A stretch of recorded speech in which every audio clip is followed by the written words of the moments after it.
नमस्कार साथियों, आज हम आपको सौर मंडल के बारे में चर्चा करेंगे।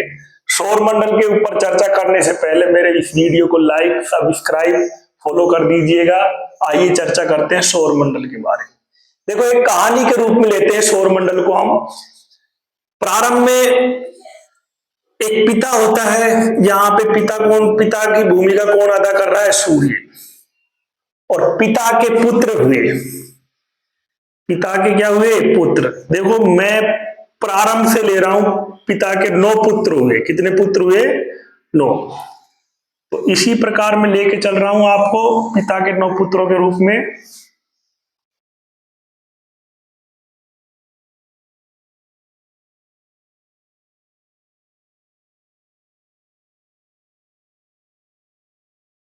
पिता के 9 पुत्र हुए, जिनमें सबसे पहले पुत्र हुआ बुध। उसके बाद हुआ शुक्र। उसके बाद पृथ्वी। पृथ्वी के बाद में मंगल, बृहस्पति। बृहस्पति के बाद में शनि, अरुण, वरुण, प्लूटो। और टोटल हो गए 9। कितने हो गए? 9। आप दुविधा में होंगे कि हमें तो अभी अब पढ़ा रहे हैं कि 8 ग्रह हैं, लेकिन इस 9 ग्रहों की 9 इसलिए लेके चल रहा हूं, इस ग्रह की स्थिति भी मैं बताऊंगा। 9 अब 9 नहीं है, वर्तमान में 8 ग्रह हैं। 9वें ग्रह को हटा दिया गया है। इस ग्रह के बारे में मैं आपसे चर्चा करूंगा, इसलिए मैंने प्लूटो ग्रह को भी इस 9 ग्रहों की श्रेणी में रखा है। आइए देखते हैं। सबसे जो नजदीक ग्रह है वो है बुध। अब देखो, इनको याद करने का अच्छा फॉर्मूला एक है कि इसमें एक दिन का क्या देते हैं आप? गैप दे दें। बुध के बाद क्या आता है? बृहस्पति आता है, उसको हटा दें। और उसके अगला बार कौन सा आता है? शुक्रवार। अब शुक्रवार के बाद में शनिवार आता है, उसको हटा दें। और इस पृथ्वी को क्या मान ले आप? रविवार। और रविवार के बाद में सोमवार आते हैं, उसको छोड़ दें। उसके बाद क्या आता है? मंगलवार। मंगलवार के बाद में बुध आता है, उसको आप छोड़ दे एक दिन को। फिर अगला कौन सा आता है? बृहस्पतिवार। उसी प्रकार बृहस्पति के बाद में शुक्रवार आता है, उसको छोड़ दे तो कौन सा ले ले? शनि। और अरुण और वरुण और प्लूटो। अब देखिए साथियों, ये हमारे भारतीय अनुसार नाम है: बुध, शुक्र, पृथ्वी, मंगल, बृहस्पति, शनि, अरुण और वरुण। अब मैं एक थोड़ा सा और चर्चा कर लेता हूं प्लूटो। पुस्तकों में आप पढ़ रहे होंगे ग्रहों की संख्या कितनी है? 8। वर्तमान में 8 ही है। सन 2006 में प्राग के अंदर एक सम्मेलन आयोजित हुआ। वहां पे देश विदेश के बहुत सारे वैज्ञानिक पहुंचे। उन्होंने कहा कि प्लूटो ग्रह है, ये ग्रह है जो क्या है? ग्रहों की जो शर्त है उसकी स्थिति को ये पूरा नहीं कर रहा है, इसलिए इसको हटा दें। देखिए, वरुण ग्रह की कक्षा को बार बार इसकी कक्षा में प्रवेश कर जाता है। बाकी चक्कर तो ये लगा रहा है सूर्य के, लेकिन जो वरुण ग्रह है इसकी कक्षा में प्रवेश करना, इसके राष्ट्र मार्ग को अवरुद्ध करना, इसका काम हो गया। तो इसको छेड़खानी ज्यादा करता है, इसलिए इसको क्या कर दे? हटा दे। तो प्लूटो को हटा दिया गया। तो टोटल ग्रह हो गए बुध, शुक्र, पृथ्वी, मंगल, बृहस्पति, शनि, अरुण और वरुण। ये भारतीय अनुसार देवताओं का भी नाम है। किसका नाम है? देवता। और एक यूनान देश है, यूनानी जो कंट्री है उसका हिसाब से इनका इंग्लिश में भी नाम है। साहब, बुध का नाम मरकरी, शुक्र का नाम वीनस, पृथ्वी का नाम अर्थ, मंगल का मार्स, और बृहस्पति का जुपिटर, और शनि का सैटर्न, और यूरेनस और वरुण। इस तरीके से आपको इनके इंग्लिश में भी नाम याद करने। बुध यानी कि मरकरी, वीनस, अर्थ, मार्स, जुपिटर, सैटर्न, यूरेनस और नेपच्यून। इस तरीके से इन ग्रहों को आपको यूनानी नाम के अनुसार भी याद करना है। अब साथियों चर्चा करते हैं कंपटीशन एग्जाम में और क्लास के अंदर आने वाले प्रश्नों के बारे में। देखिए, ये तो दूरी के हिसाब से हो गया। सबसे पहले प्रश्न पूछा जाता है सूर्य के सबसे नजदीक ग्रह कौन सा है? तो आंसर दे देंगे आप बुध।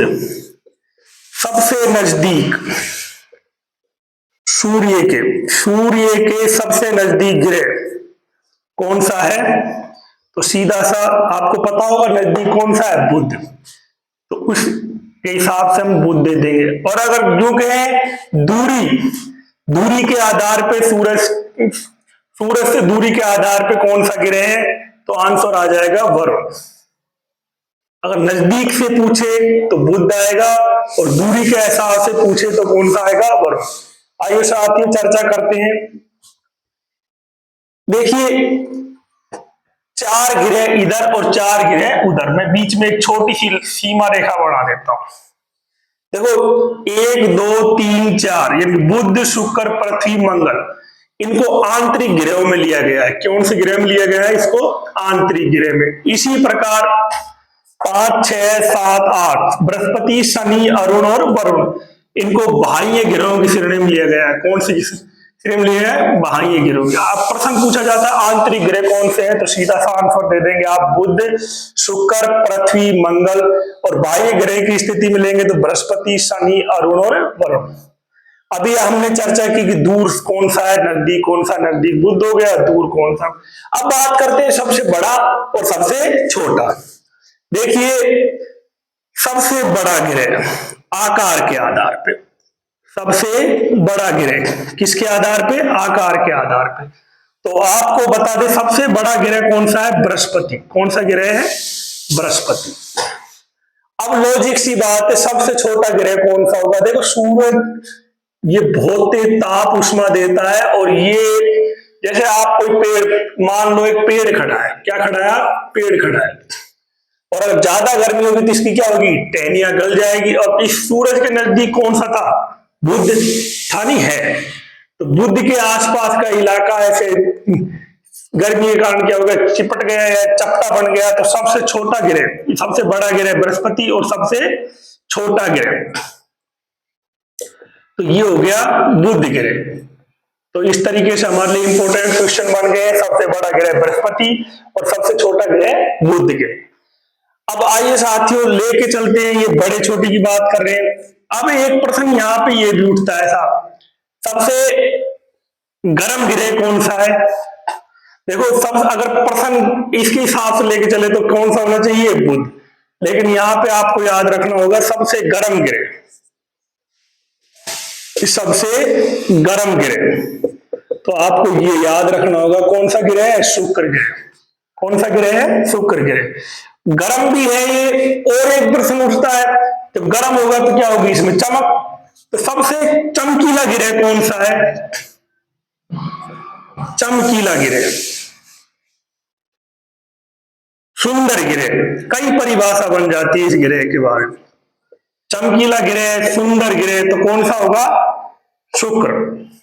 और सांझ का तारा, भोर का तारा भी कौन सा होगा? शुक्र। कहते हैं ना संध्या का तारा, शाम का तारा, भोर का तारा, वो भी कौन सा ग्रह है? शुक्र। तो इसकी बहुत सारी विशेषताएं, और इसको पृथ्वी की बहन भी कहते हैं। बहन क्यों कहते हैं? क्योंकि इसका आकार, इसका जो घूर्णन का सिस्टम और इसकी कई जो समानताएं है दोनों एक जैसी मिलती है। इसको पृथ्वी की बहन भी कहा जाता है शुक्र ग्रह को। अब ये तो गर्म हो गया। अब बात करते हैं सबसे ठंडा ग्रह, सबसे ठंडा ग्रह। अभी तक गर्म ग्रह की बात। अब देखिए साथियों, जब सूरज की दूरी के हिसाब से तो कौन सा होना चाहिए? वरुण, लेकिन ये नहीं है। तो सबसे ठंडा ग्रह कौन सा है? अरुण। कौन सा है? अरुण। -225 सेंटीग्रेड से भी नीचे इसका तापमान है। अगर औसतन तापमान की करें, औसतन तापमान की, तो आंसर सॉरी, तो कौन सा आएगा? वरुण आएगा। तो इस तरीके से आपको ध्यान रखना है, सबसे गर्म ग्रह शुक्र है और सबसे ठंडा ग्रह कौन सा है? अरुण। अब हम चर्चा करते हैं, अभी तक हमने गर्म, छोटा, बड़ा इस प्रकार के सवाल लिए। अब हम चर्चा करते हैं, ये तो हो गए दूरी के आधार पे। अब हम करते हैं आकार के आधार। देखिए साथियों, आकार के आधार पे बाह्य ग्रहों को ले लेंगे क्रम से आकार के आधार पे, जैसे बृहस्पति पहला, दूसरा शनि, अरुण, फिर अवरुण। तो इस तरीके से ये हो जाएगा आकार पे आधार पे 1 2 3 4 ग्रह सीधे हो गए। आपको बिल्कुल कोई फॉर्मूला सेट करने की जरूरत नहीं है, आपको तो सिर्फ बाह्य ग्रह देख लेने। बीच के ये एक सीमा रेखा बनाई है मैंने, तो इसलिए बनाई थी इनको समझने के लिए। देखो बृहस्पति, शनि, अरुण और वरुण, तो आकार के आधार पे हम लेंगे बृहस्पति, इस तरीके से, ये सबसे बड़ा है। फिर इससे इससे बड़ा कौन सा है? नहीं, इससे छोटा शनि। फिर इससे छोटा कौन सा है? अरुण। और इससे छोटा कौन सा है? वरुण। जुपिटर, सैटर्न, यूरेनस और नेपच्यून। इंग्लिश में भी थोड़ा बता देता हूं ना। तो 4 ग्रह हो गए, 1 2 3 4। ये हम ले रहे हैं आकार के आधार पे, सबसे बड़ा, फिर उससे छोटा, फिर उससे छोटा, फिर उससे छोटा। अब 5वां ग्रह देखो, 5 नाम ही पा और पैसे क्या बनता है? पृथ्वी। तो सीधा सा हो गया पृथ्वी। अब हम 5 ग्रह पे पहुंच गए। कितने पे पहुंच गए? 5 पे। अब बच गए, ये तो सबसे छोटा ही छोटा, इसको लास्ट में लेंगे, बुध ग्रह को। भाई हमने बुध आपसे प्रश्न किया था कि सबसे छोटा ग्रह कौन सा है? बुध। और सबसे बड़ा कौन सा है? बृहस्पति। तो बृहस्पति को हमने पहले रख दिया और बुध को हम कहां रखेंगे? अंतिम में रखेंगे। अब इसके बाद में शुक्र और मंगल की स्थिति पे अपन को थोड़ा कंफ्यूज होता है। देखिए आप, इसके बाद पृथ्वी के बाद में इसकी बहन ही लेंगे। सबसे नजदीक कौन होती है? इसकी बहन। तो इसको ले लेते हैं हम शुक्र।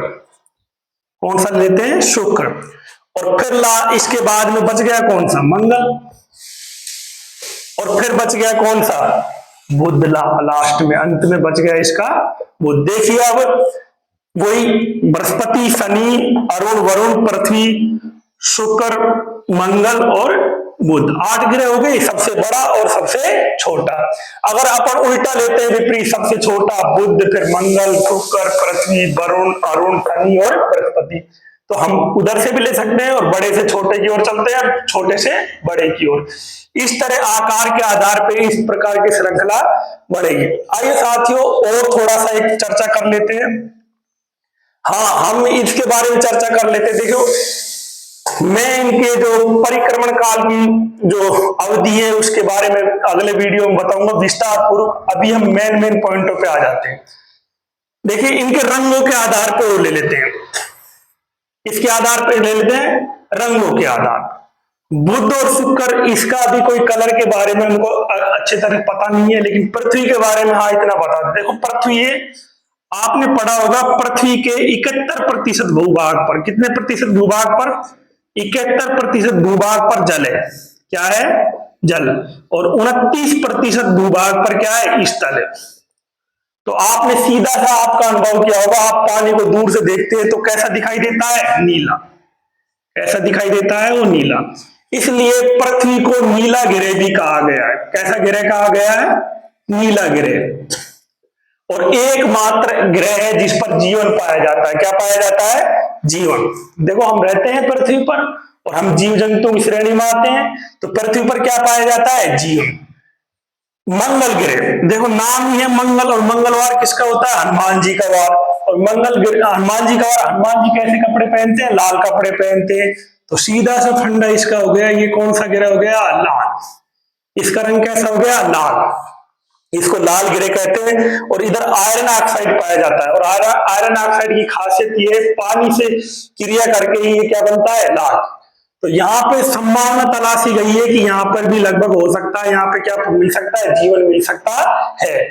इसके बाद अगला ग्रह बृहस्पति। और बृहस्पति को कैसे कपड़े पहनते हैं? पीले। तो ये पीला ग्रह हो गया। और शनि भी पीला ही ग्रह है। कौन सा ग्रह है? पीला। और अरुण और वरुण, ये कैसा ग्रह है? इनका रंग है हरा। और दोनों का कैसा रंग है? हरा। तो अभी तक हमने देखो आकार के आधार पे, दूरी के आधार पे और इनके रंगों के बारे में चर्चा की। एक छोटा सा और हम थोड़ा सा वो ले लेते हैं इसमें। देखो, मैंने बताया था एक कहानी के तौर पे, एक सूर्य नाम का व्यक्ति है जिसके 9 पुत्र हुए थे। एक पुत्र खत्म हो गया, प्लूटो, उसको हटा दिया, तो बच गए कितने? 8। तो 8 पुत्र बच गए। अब आपको पता है जब इनकी शादी होगी तो इनके भी क्या होंगे? पुत्र होंगे। तो बुध शुक्र इनके कुछ नहीं हुआ। पृथ्वी के एक पुत्र हुआ, यानी कि चंद्रमा। इसका क्या नाम दिया? चंद्रमा। अब ये पुत्र नहीं है, मैं अपने उस पर बता रहा हूं। चंद्रमा क्या है? उपग्रह। चंद्रमा क्या है? पृथ्वी का उपग्रह। देखो, ग्रहों की परिभाषा सीधा है, जो सूर्य के चारों ओर चक्कर लगाएं वो क्या कहलाते हैं? ग्रह। और उपग्रह किन्हें कहेंगे? जो इन ग्रहों के चारों ओर चक्कर लगाए वो क्या कहलाएंगे? उपग्रह। इसी प्रकार मंगल ग्रह के 2, फोबोस और डीमोस। देखो, दो उपग्रह फोबोस और डीमोस बृहस्पति के। देखो, आपने कक्षा 6 में वर्तमान में गूगल पे अलग चीज दे रखी है, लेकिन अब वर्तमान में एनसीईआरटी की बुक आप कक्षा 6 की पढ़ोगे तो इसमें 53 गिरह हैं। कितने गिरह हैं? 53। और शनि के भी कितने? 53। अब दुविधा में पड़ जाते हैं, साफ प्रश्न आ गया सबसे ज्यादा किस ग्रह के उपग्रह हैं अधिक, तो आपको आंसर देना पड़ेगा शनि। क्या देना पड़ेगा? शनि। पहले बात तो दोनों ग्रह उस ऑप्शन में नहीं आएंगे, और आ भी जाते हैं तो आपको सबसे ज्यादा उपग्रह किस ग्रह की उपग्रहों की संख्या अधिक है, तो आपको आंसर देना शनि। शनि ग्रह के सबसे ज्यादा उपग्रह अधिक है। अब देखिए साथियों, बृहस्पति के 53, इसका एक ग्रह है ज्ञानीमेड। कौन सा है? ज्ञानीमेड। और इसका भी एक ग्रह है टाइटन और अरुण वरुण। इस प्रकार इनके सबके उपग्रह। आपसे प्रश्न पूछा जाता है कि कौन से ग्रह हैं जिनके उपग्रह नहीं, तो आपको आंसर देना पड़ेगा बुध और शुक्र। और आपको प्रश्न ये किया जाए किस ग्रह के सबसे ज्यादा उपग्रह हैं, तो आपको आंसर देना पड़ेगा शनि। और आपसे ये प्रश्न किया जाए कि उपग्रहों में सबसे बड़ा कौन सा है, तो उपग्रहों में सबसे बड़ा है ज्ञानीमीड। और सबसे छोटा जो उपग्रह है वो कौन सा है, तो वो आपको आंसर देना पड़ेगा डीमोस। देखो, ये डीमोस छोटा है और सबसे बड़ा कौन सा है? ज्ञानीमीड। उपग्रहों में। किसमें? उपग्रहों में। अब साथियों, आंतरिक ग्रह और बाह्य ग्रह। अब एक और पूछ लिया जाता है, क्षुद्र ग्रह। कौन सा ग्रह? क्षुद्र ग्रह। क्षुद्र ग्रह कहां पाए जाते हैं? सवाल ये उठता है क्षुद्र ग्रह, तो ये आप आंसर देंगे। देखो, ये बॉर्डर पे सीमा पे हो गए मंगल और ये हो गया बृहस्पति। तो मंगल और बृहस्पति के बीच में छोटे छोटे जो पाए जाते हैं उन्हें क्षुद्र ग्रह कहते हैं। तो आप से प्रश्न कर ले, क्षुद्र ग्रह कहां पाए जाते हैं, तो मंगल और बृहस्पति के बीच में। मंगल और बृहस्पति के बीच में जो पाए जाते हैं वो कहलाते हैं क्षुद्र ग्रह। क्या कहलाते हैं वो? क्षुद्र ग्रह। साथियों, अगले वीडियो में हम एक एक ग्रहों के बारे में, इनका विस्तार, इनकी दूरी सूर्य से, इन सब के बारे में चर्चा करेंगे। जय हिंद साथियों, धन्यवाद।